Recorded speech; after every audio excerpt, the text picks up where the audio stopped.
Hi hello ನಮಸ್ಕಾರ welcome back to my YouTube channel. ಇವತ್ತು tomato chutney ಮಾಡೀನಿ. ಮಸ್ತ್ ಅಂದ್ರೆ ಮಸ್ತ್ ಆಗಿತ್ತು. ಟೇಸ್ಟ್ ಅಂತೂ ಒಂಥರ ಭಾಳ ಅಂದ್ರೆ ಭಾಳ ಚೆಂದಾಗ್ಯದ. ಯಾಕಂದ್ರೆ ಸಾಮಾನ್ಯವಾಗಿ ನಾವು ಬಾಯಿ ರುಚಿ ಏನಾದರೂ ಕೆಟ್ಟಾಗ ಏನಾದರೂ ತಿನ್ನಬೇಕು ಮಾಡಬೇಕು, ಒಂದು ವೇಳೆ ಪಲ್ಯ ಇಲ್ಲಾರ್ದಾಗ ಪಲ್ಯ ತಿಂದು ಬೇಜಾರಾದಾಗ ಈ ಥರ ಒಂಥರ ಸಿಂಪಲ್ಗೆ ಅತ್ಯಂತ ಕಡಿಮೆ ಟೈಮಿನೊಳಗೆ ಮಾಡುವಂಥ ಚಟ್ನಿ ಅದಿದು. ಯಾಕಂದ್ರೆ ಟೇಸ್ಟ್ನು ಹಾಗೆ ಅನ್ನಿಸ್ತದ. ಸ್ಪೆಷಲಿ ಅದಕ್ಕಾಗಿ ಟಮಾಟಿ ಸೀಸನ್ ಬೇರೆ ಅದಲ್ಲ, ಅದ್ರಾಗೆ ಇದ್ದಾಗೆ ಮಾಡಿಬಿಟ್ಟಿರುತ್ತೆ. ಯಾಕಂದ್ರೆ ರೇಟ್ನು ಕಡಿಮೆ ಇರ್ತಾವೆ. ಮತ್ತು ಅದಕ್ಕಾಗಿ ಯಾವ್ಯಾವ ಸೀಸನ್ಗೆ ಯಾವ್ಯಾವ ತರಕಾರಿ ಇರ್ತವೆ ಜಾಸ್ತಿ ಅವಾಗೆ ಮಾಡಿ ತಿಂದುಬಿಡ್ಬೇಕು. ಆಮೇಲೆ ರೇಟ್ ಅಂದ್ರೆ ಜಾಸ್ತಿ ಆಗೋದು ತೊಗೋತೀವಾದ್ರೆ ಅದರ ರೇಟ್ ಸ್ವಲ್ಪ ಜಾಸ್ತಿ ಇರ್ತದಲ್ಲ, ಅದಕ್ಕಾಗಿ ಈಗ ನೋಡ್ರಿ ಟಮಾಟಿ ತೊಗೊಂಡಿನಿ. ಒಂದಿಷ್ಟು ಕ್ಲೀನಾಗಿ ತೊಳ್ಕೊಂಡು ಅವೆಲ್ಲ ಕಟ್ ಮಾಡ್ಲಾತ್ತೀನಿ. ಸಾಮಾನ್ಯವಾಗಿ ಹೆಂಗತ್ತಂದ್ರೆ ನಾವು ಇದು ಅಂದ್ರೆ ಟಮಾಟಿ ಜೊತೆಗೆ ಮತ್ತು ಆಮೇಲೆ ಉಳ್ಳಾಗಡ್ಡಿ ಸೀಸನ್ ಅದ. ಈಗ ಈ ಟೈಮಿಗೆ ಯಾವ್ಯಾವ ಸೀಸನ್ ಇರ್ತಾವಲ್ಲ ಆದಷ್ಟು ಆ ಟೈಮಿಗೆ ಸೀಸನ್ ಇದ್ದಾಗ ಕಾಯಿಪಲ್ಯಗಳಲ್ಲಿ ಯಾವುದೇ ಇಲ್ಲಿ ಐಟಮ್ಗಳು ತೊಗೊಂಡು ಮಾಡಿ ತಿನ್ನೋದು ಭಾಳ ಅಂದ್ರೆ ಒಂಥರ ಹೆಲ್ತಿಗೂ ಮನ್ಯಾಗ ಮಾಡೋದ್ರಿಂದ ಎಲ್ಲ ಥರ ಕಾಯಿಪಲ್ಯ ತಿನ್ನೋದ್ರಿಂದ ಒಂಥರ ಹೆಲ್ತಿಗೆ ಚಲೋ ಅಲ್ಲ. ಅದಕ್ಕಾಗಿ ಈ ಥರ ಈಗ ಟಮಾಟಿ ಚಟ್ನಿ ಮಾಡತ್ತೀನಿ. ಒಂದು ಸಲ ಮಾಡಿದ್ರಂತೂ ಟೇಸ್ಟ್ ರುಚಿ ಹತ್ತಿರ ಮತ್ತೆ ಪದೇ ಮಾಡಿಕೊಡೋ ಅಂತಾರೆ. ಈಗ ನೋಡ್ರಿ, ಮೊದಲಿಗೆ ಟಮಾಟಿ ಎಲ್ಲ ಕ್ಲೀನಾಗಿ ತೊಳ್ಕೊಂಡು ಹೋಳ್ಕೊಂಡಿದ್ದಾಯಿತು. ಸ್ವಲ್ಪ ದಪ್ಪ ಪ್ರಮಾಣ ಹೋಳ್ಕೊಂಡಿನ. ಒಂದು ಟಮಾಟಿ ಒಳಗೆ 4 ಭಾಗ ಮಾಡೀನಿ ಅಷ್ಟೇ. ದಪ್ಪ ಇಲ್ಕ ಆಲ್ರೆಡಿ ಕಾಣ್ಲತ್ತವಲ್ಲ, ನಿಮಗೆ ಗೊತ್ತಾಗತ್ತಿರ್ಬೋದು. ಈಗ ಟಮಾಟಿ ಒಂದು ಹಂಚಿನಾಗ ಹಾಕಿ ಅದಕ್ಕೆ ಎಣ್ಣೆ ಹಾಕೀನಿ. ಎಣ್ಣೆ ಹಾಕಿದ್ಮೇಲೆ ಸ್ವಲ್ಪ ಕೆಂಪಾಗೋ ತನಕ ಫ್ರೈ ಮಾಡಬೇಕು. ಹಾಗೆ ತಿರುಗಾಡ್ತಾನೆ ಇರಬೇಕು. ಗ್ಯಾಸ ಸ್ಪೀಡ್ ಇಟ್ಟರು ನಡೀತದೆ, ಹಾಗೇನಿಲ್ಲ. ಹೈ ಫ್ಲೇಮ್ ಒಳಗೆ ಇಟ್ಟರು. ಈಗ ನೋಡಿರಿ, ಸ್ವಲ್ಪ ಕೆಂಪು ಹಾಗೆ ತಿರುಗಾಡ್ತಾನೆ ಇರಬೇಕು. ಇಲ್ಲಾಂದ್ರೆ ಮತ್ತೆ ಸ್ವಲ್ಪ ತಳದಾಗ ಸ್ವಲ್ಪ ಸ್ಪೀಡ್ ಇಟ್ಟಿದ ಸಂಬಂಧ ಒಂದು ವೇಳೆ ಸ್ಪೀಡ್ ಏನಾದರೂ ಇಟ್ಟರೆ ತಳಗೆ ಸ್ವಲ್ಪ ಅಂದ್ರೆ ಟಮಾಟಿ ಹತ್ಕೊಳ್ಳೋ ಚಾನ್ಸಸ್ ಇರ್ತವೆ ಹಂಚಿಗೆ.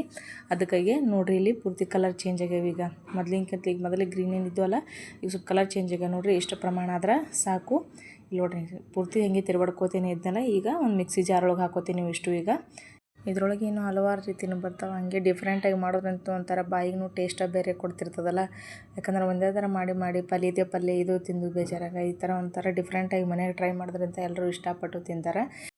ಈಗ ಒಂದು 4ರಿಂದ 5 ಹಸಿ ಮೆಣಸಿನ್ಕಾಯಿ ತೊಗೊಂಡಿನಿ, ಕಟ್ ಮಾಡಿದ್ದು. ನಾವು ಡೈರೆಕ್ಟ್ ಇಲ್ಲಾಂದ್ರೆ ಪೂರ್ತಿ ಹಂಗೆ ಹಾಕೋಬೋದು. ಕಟ್ ಮಾಡೋ ಜೊತೆ ನಾನು ಸ್ವಲ್ಪ ಕಟ್ ಮಾಡಿ ಹಾಕ್ಕೊಂಡಿನಿ. ಅದೇನಿಲ್ಲ, ಕಟ್ ಮಾಡ್ಬೇಕಂತೂ ಇಲ್ಲ ಬಿಡ್ಬೇಕಂತಲ್ಲ, ನಮ್ಗೆ ಯಾವ ಥರ ಬೇಕೋ ಆ ಥರ ಹಾಕೋಬೋದು.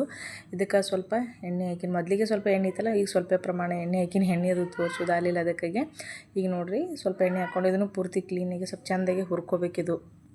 ಇದನ್ನು ಆಲ್ರೆಡಿ ಈಗ ಪೂರ್ತಿ ಎಷ್ಟು ಪ್ರಮಾಣ ಹುರ್ಕೊಂಡಿವಲ್ಲ ಅಷ್ಟು ಹುರ್ಕೋಬೇಕು. ಇಲ್ಲಿ ತೋರಿಸ್ಲಾತಿ ನೋಡಿರಿ. ಈಗ ಹಾಗೆ ಸ್ವಲ್ಪ ತಿರುಗಾಡ್ಕೋತೀನಿ. ಇದೇನು ಮೆಣಸಿನ್ಕಾಯಿ ಜಾಸ್ತಿ ಟೈಮ್ ತೊಗೊಳಂಗಿಲ್ಲ.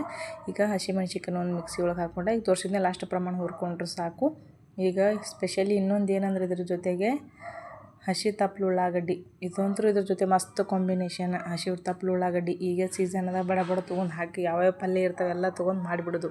ಇದನ್ನು ಈಗ ಎಲ್ಲ ಸೊಪ್ಪೆಲ್ಲ ಸುಲ್ಕೊಂಡಿದ್ದೈತೆ. ಯಾಕಂದ್ರೆ ಹೊಲಸಾಗಿರ್ತದಲ್ಲ ಸ್ವಲ್ಪ, ಅದನ್ನು ಸ್ವಲ್ಪ ಸಣ್ಣ ಬೇಡ, ಒಂದು ಮೀಡಿಯಮ್ ಪ್ರಮಾಣಿಗೆ ಕಟ್ ಮಾಡ್ಕೊಂಡಿನಿ. ಈಗ ಶೇಂಗಾ ಹುರ್ಕೊಂಡು ಇಟ್ಕೊಂಡಿದ್ನಲ್ಲ, ಅವು ಫಸ್ಟಿಗೆ ಶೇಂಗಾ ಹಾಕ್ಕೊಳತ್ತೀನಿ. ಶೇಂಗಾ ಆದ್ಮೇಲೆ ಸ್ವಲ್ಪ ಜಾಸ್ತಿ ಪ್ರಮಾಣನೇ ಹಾಕ್ಕೊಳತ್ತೀನಿ ಜೀರಿಗೆ. ನೋಡಿರಿ, ಈಗ 2 ಸಲ ಜೀರಿಗೆ ಹಾಕ್ಕೊಂಡಿನಿ. ನೀವು ಮಾಡಿದ್ರ ಪ್ರಮಾಣ ಮ್ಯಾಗ ಗೊತ್ತು, ನಾವು ಯಾವ ಪ್ರಮಾಣ ಮಾಡ್ತೀವಿ ಅಷ್ಟು ಹಾಕ್ಬೇಕು. ಇಷ್ಟ ಅಂತಿಲ್ಲ, ಆಲ್ರೆಡಿ ಲೆಕ್ಕ ಎಲ್ಲ ಪ್ರತಿಯೊಬ್ಬರು ಹೆಣ್ಮಕ್ಳಿಗೆ ಅಡುಗೆ ಮಾಡೋರಿಗೆ ಗೊತ್ತೇ ಇರ್ತದೆ. ಯಾವ ಪ್ರಮಾಣದಾಗ ಮಾಡ್ತೀವಲ್ಲ ಅಷ್ಟು ಪ್ರಮಾಣ ಜೀರಿಗೆ ಆಗಲಿ ಎಲ್ಲ ಪ್ರಮಾಣ ಹಾಕ್ಕೊಳ್ಳೋದಿರ್ತದೆ. ಈಗ ನೋಡಿರಿ, ಜೀರಿಗೆನೂ ಹಾಕ್ಕೊಂಡಿದ್ದಾಯಿತು. ಈಗ ಉಳ್ಳಾಗಡ್ಡಿ ಮ್ಯಾಗಿನ ಉಳ್ಳಾಗಡ್ಡಿ ಏನಿರ್ತದೆ ಹಸಿದು ಅವು ಹಾಕ್ಕೊಂಡು ಈಗ ರುಚಿಗೆ ತಕ್ಕಷ್ಟು ಉಪ್ಪು ಹಾಕ್ಲಾತೀನಿ. ನೋಡಿರಿ, ನಿಮ್ಗೆ ಯಾವ ಪ್ರಮಾಣ ಬೇಕೋ ಅಷ್ಟು ಉಪ್ಪು ಹಾಕ್ಲಾತೀನಿ. ಉಪ್ಪು ಹಾಕಿ ಈಗ ಮ್ಯಾಗ ಮುಚ್ಚಲಾತೀನಿ. ನೋಡಿರಿ, ಈಗ ಪೂರ್ತಿ ಎಲ್ಲ ಸೇರಿಸ್ಕೊಂಡಿದ್ದಾಯ್ತು. ಈಗ ಮ್ಯಾಗ ಮುಚ್ಚಲಾತೀನಿ. ಸ್ವಲ್ಪ ಮ್ಯಾಗ ಕೆಳಗೆ ಸ್ವಲ್ಪ ಅಳಗಡ್ಸರ ಕುಡ್ಕೋತಾವ. ಈ ಕಡೆ ಅಳಗಡ್ಸ್ಬೇಕಂತೇನಿಲ್ಲ, ಎಲ್ಲ ತಳಗಿನ ಮ್ಯಾಗಿನ ತಳಗ ಆತಾವ. ಈಗ ನೋಡಿರಿ, ಮಿಕ್ಸಿ ಜಾರಿಗೆ ಹಾಕಿ ಅಷ್ಟು ಪೂರ್ತಿ ಸಣ್ಣ ಅಂದ್ರೆ ಸಣ್ಣ ಥರ ಹಾಕ್ಬಾರ್ದು. ಇಲ್ಲಿ ತೋರಿಸ್ಲಾತೀನಿಲ್ಲ, ಇನ್ನೂ ಸ್ವಲ್ಪ ಬಿಡ್ಚಾನೇ ಇರಬೇಕು. ಇಲ್ಲಿ ತೋರಿಸ್ಲಾತೀನಿ ನೋಡಿರಿ, ಇಷ್ಟಾದ್ರೆ ಸಾಕು. ಅಷ್ಟು ಪೂರ್ತಿ ಸಣ್ಣ ಇರಬಾರ್ದು, ಅಷ್ಟು ಪೂರ್ತಿ ದಪ್ಪನೂ ಇರಬಾರ್ದು.